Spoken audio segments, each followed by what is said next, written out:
Hi, I'm Joel Jones. I own Jonesy's Inc., a company that specializes in auto restoration and customization. After you're finished color sanding, you're ready to move on to the polishing and buffing portion. The tools that you're going to need to do this are you're going to need a variable speed rotary buffer, a dual action buffer, which is also variable speed, but it doesn't have to be. You're going to need a fairly aggressive wool bonnet, an aggressive rubbing compound, a less aggressive foam pad with a swirl remover, and then finally you're going to need a very soft foam pad and a final glaze. To wipe off all the compounds, you're also going to want an extremely soft, clean rag. So this panel here has been color sanded and wet sanded with 2000 grit, and now we're ready to utilize the rotary buffer with the wool bonnet on it and a very aggressive rubbing compound. A couple things that I want to tell you guys is you have to, when you're buffing, you want to use as slow a speed as possible, and you want to really be careful about all the edges of the panels. And what I mean by careful is that when you're buffing up close to the panel, the buffer rotates in this direction. And so when you get close to this, you want to go off the panel and not onto the panel. And so the buffer needs to run off of this edge and not onto it. If you run it directly against that corner, you're going to burn through the paint, and you're going to have to repaint this panel. The same holds true with this. So the recommendation that I have for anybody that has never done this before is that you put a piece of masking tape right along that edge and right along the seam to protect those high spots until you get comfortable with the buffer. You're eventually going to have to buff those areas underneath the masking tape, but it'll prevent you from getting too aggressive on the corners and the edges. So now you're going to take the polishing compound and squeeze it out pretty generously on the actual wool bonnet, and then roll the pad and spread it apart all across the panel that you're going to be polishing. This causes the polishing compound to saturate the pad itself, as well as get distributed evenly over the panel. If you don't do that, as soon as you hit the trigger on this, then 90% of your polishing compound is going to go flying away. So you want to use very, very light pressure with the buffer. You want the polishing compound to do the work and not you forcing it in there. You want to keep it very comfortable, a good firm grip on the polisher so that if it hits an edge, you're not going to ram yourself into anything. And then you want to work this until it becomes almost hazy and almost transparent. Right now it is totally white, and so you're going to work the polishing compound evenly all across the panel until it is almost clear.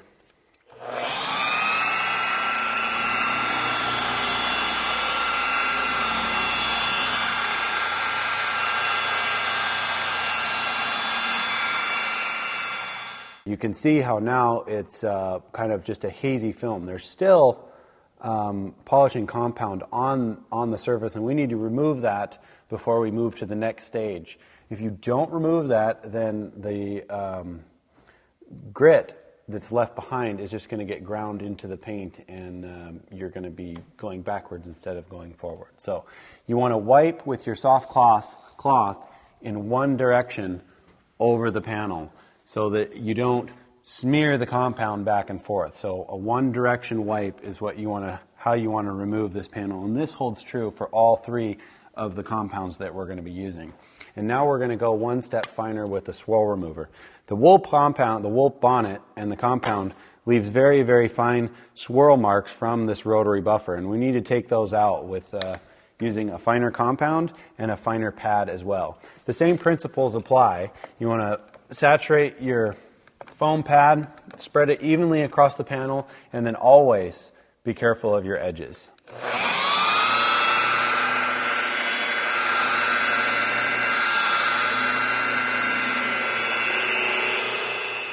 So we finished up with the swirl remover, and you're going to wipe it off in exactly the same fashion as you did the compound. Just make sure you always have a clean section and you're not reintroducing the compound or the swirl remover back onto your panel.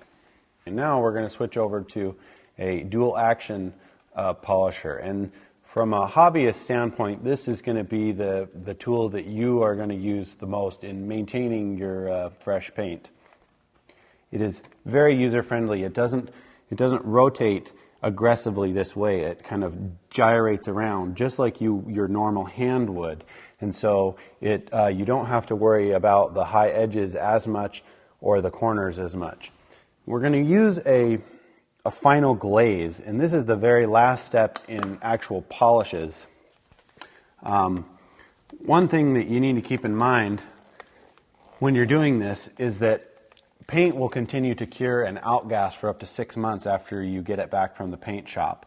So you don't want to put any wax on a base coat, clear coat system or even a lacquer paint job for 6 months because it's still curing, it's still outgassing, and if you put something on there that stops that, then you can actually cause damage to your paint.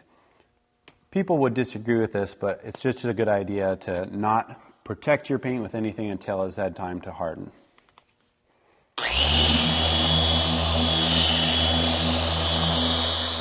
So we just got done using the random orbital or DA buffer and with our final glaze, and now we're doing the final wipe down on our panel. And again, you always want to wipe things down in the exact same fashion so you're not smearing any product that's left over onto the paint.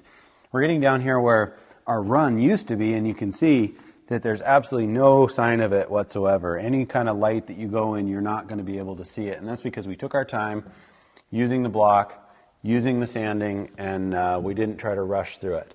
Now, the panel that we just got done polishing looks like a piece of glass at this point. You want to take every single step and do the whole vehicle on every single step. We just did one section from start to finish. So this is going to take you about an entire day to do a whole entire vehicle. So take your time and do one section at a time so that you do it right and then move on.